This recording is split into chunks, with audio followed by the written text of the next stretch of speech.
U nekim godinama pojavljuje se veća količina štetočina u vrtovima i voćnjacima. Više neobrađenog zemljišta i bolji vremenski uslovi znaju potaknuti razvoj više ili manje štetnih životinja. Posebno to može biti nezgodno kada te životinje ugroze jednogodišnje ili višegodišnje zasade voća ili povrća. Jako je bitno držati situaciju pod kontrolom i ne dozvoljavati da broj štetnika bude velik.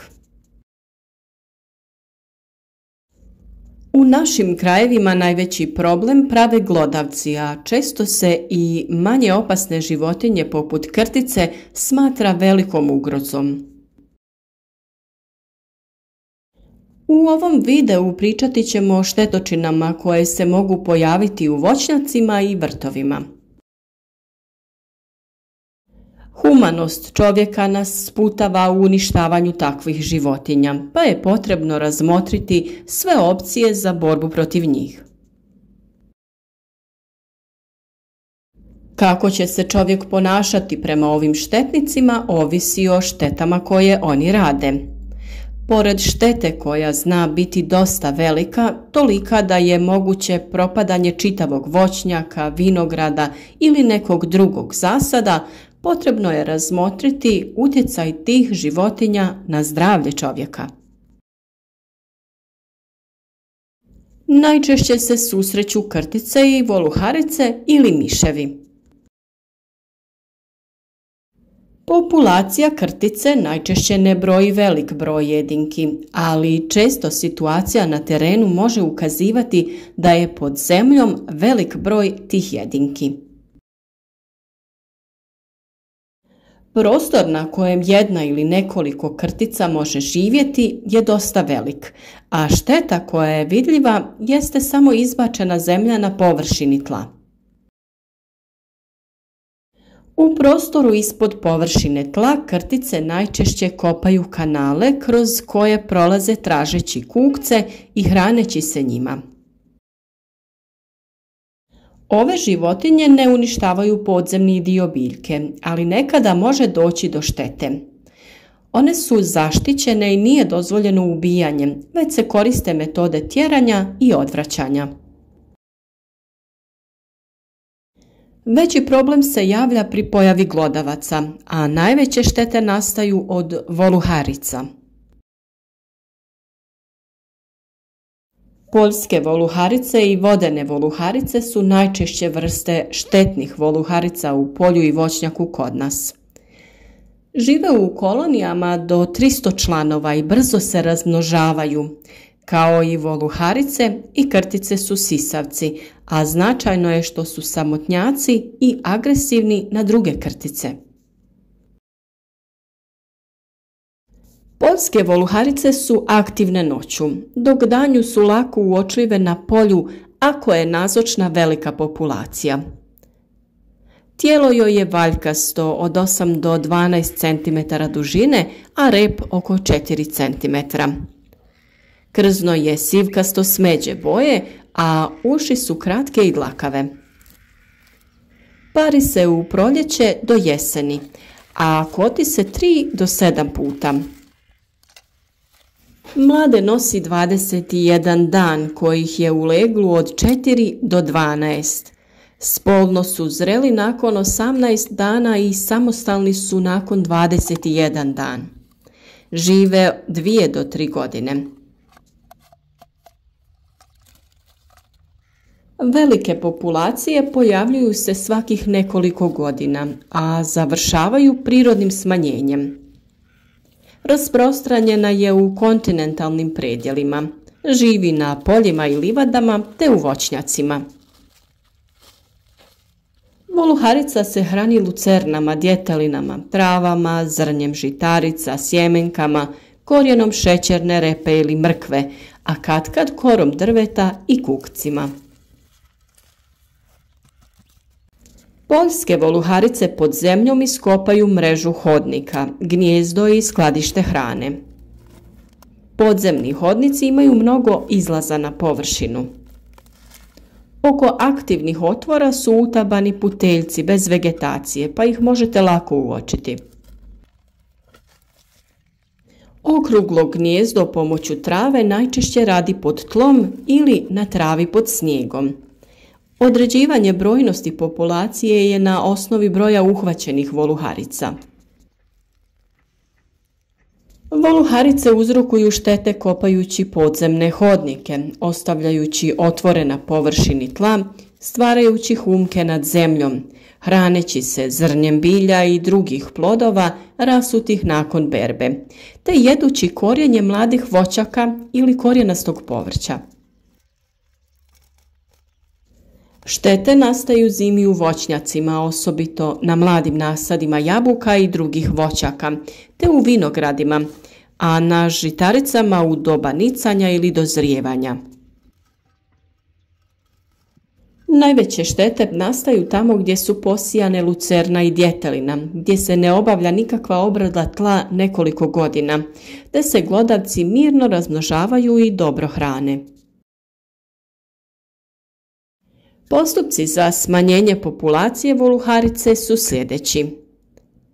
Žetvu žitarica potrebno je obaviti uz najmanje prosipanje, a zatim obaviti plitko ljetno oranje jer se time oštete hodnici i smanji populacija glodavaca, a mnoge izbačene na površinu pojedu ptice grabljivice, ali i rode.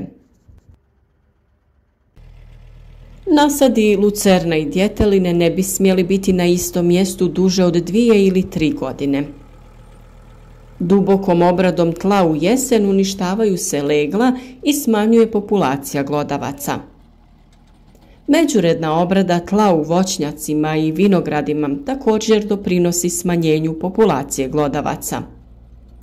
Pri berbi voća potrebno je paziti da na tlu ne ostanu plodovi. Prirodni neprijatelji su sove, sokoli, škaljci, rode, lisice, kune, lasice i mačke. Tijelo krtice sa gornje strane je crno, a sa donje nešto svjetlije. Krzno joj je mekano, težina je oko 80 grama. Dužina joj je oko 13 cm, rep je kratak oko 2,5 cm. Prekriven je rijetkim dlakama koje služe za opipavanje i omogućuju orijentaciju prema natrag, stoga se mogu kretati u tunelima i naprijed i nazad.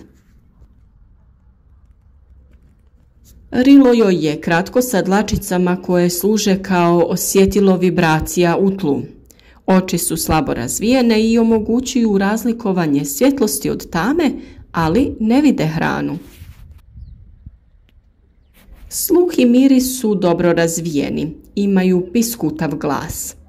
5 prednjih prstiju su tamni sa plosnatim noktima. Prednje noge su prilagođene za kopanje. Vrijeme parenja je u proljeće, mlade također nosi između 21 i 28 dana, a koti se 2 puta. Mladih ima od 2 do 7 u leglu, slijepi su 21 dan i sišu 28 dana, te su samostalni nakon 35 dana. Krtice žive najduže 3 do 4 godine.